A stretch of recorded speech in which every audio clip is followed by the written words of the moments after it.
₹50 की कहानी। एक राजा अपनी प्रजा वात्सल्यता के कारण बड़ा प्रसिद्ध था। वह प्रजा की सुख शांति का हर प्रकार से ध्यान रखता था। उसके जीवन का एक ही नियम था कि मेरा कोई भी व्यवहार ऐसा न हो जिससे मेरी प्रजा को कोई कष्ट हो। प्रजा भी राजा के प्रति प्रगाढ़ स्नेह और सम्मान का भाव रखती थी। राजा और प्रजा का इस प्रकार सुदृढ़ सामंजस्य देखने दूर दूर से राजा महाराजा अतिथि बनकर आया करते थे। इस प्रकार आपसी स्निग्ध संबंधों से अतिथि बड़े प्रसन्न एवं प्रभावित होते थे।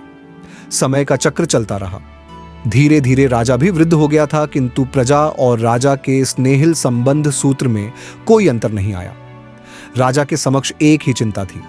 वह अपना कार्यभार अपने सच्चे एवं अच्छे उत्तराधिकारी को सौंपना चाहते थे, और परिस्थिति यह थी कि राजा की कोई संतान नहीं थी।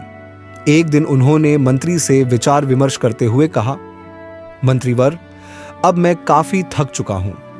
अब मेरा प्रभु भक्ति में लीन होने का समय आ चुका है। अब मैं अपना सच्चा उत्तराधिकारी ढूंढना चाहता हूं, ताकि प्रजा को कोई कष्ट ना हो, प्रजा में पूर्ववत सुख शांति बनी रहे। अतः तुम किसी योग्य उत्तराधिकारी को खोजना प्रारंभ कर दो। राजा का आदेश पाते ही मंत्री ने पैनी दृष्टि से खोज प्रारंभ कर दी। ये खोज बड़ी कठिन थी। 6 महीने के बाद उनकी खोज समाप्त हुई। मंत्री ने राजा के समक्ष 2 योग्य युवकों को लाकर खड़ा कर दिया। अपने समक्ष 2 योग्य उत्तराधिकारी को देखकर राजा ने सोचा, मुझे इनकी उचित परीक्षा लेनी चाहिए, जिससे यह निर्णय हो जाए कि इन 2 में सच्चा उत्तराधिकारी बनने की पात्रता किसमें है। राजा ने बड़े प्रेम से उन युवकों को कहा, देखो, कल सुबह मैं तुम्हारी योग्यता की परीक्षा लूंगा।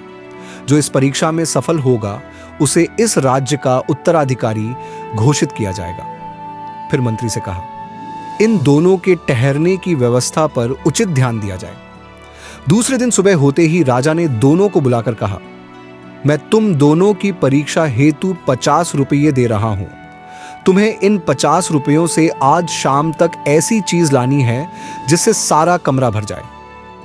दोनों युवक रुपये लेकर वहां से चल पड़े। पहला युवक बाजार की ओर चल पड़ा।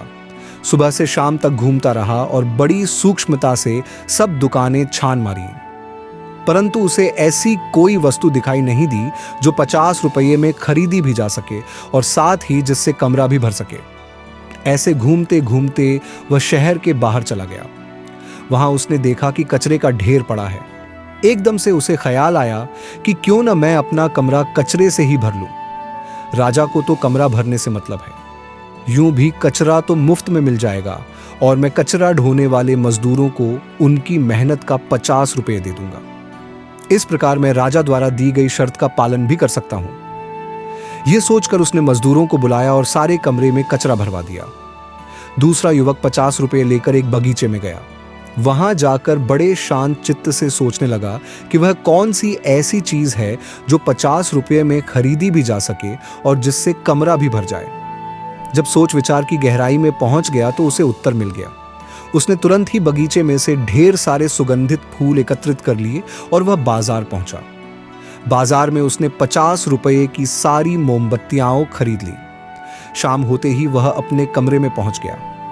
सारे सुगंधित फूल उसने कमरे में फैला दिए और थोड़ी थोड़ी दूरी पर उसने मोमबत्तियां जला दी। कुछ ही क्षणों में सारा कमरा सुगंध और प्रकाश से भर गया। वह निश्चिंत होकर राजा की प्रतीक्षा करने लगा। थोड़ी ही देर में राजा और मंत्री वहां पहुंचे। पहले युवक के कमरे तक पहुंचे तो उन दोनों से आगे बढ़ा ही नहीं गया, क्योंकि कमरे में कचरा फैल जाने से जो दुर्गंध उठ रही थी वह असहनीय थी।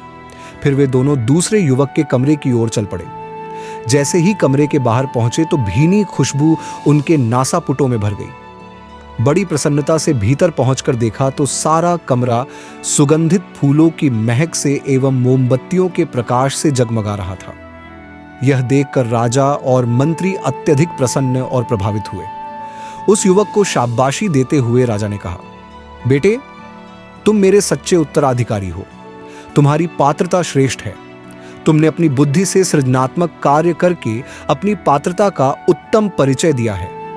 इससे प्रभावित होकर मैं तुम्हें इस राज्य का उत्तराधिकारी घोषित करता हूं।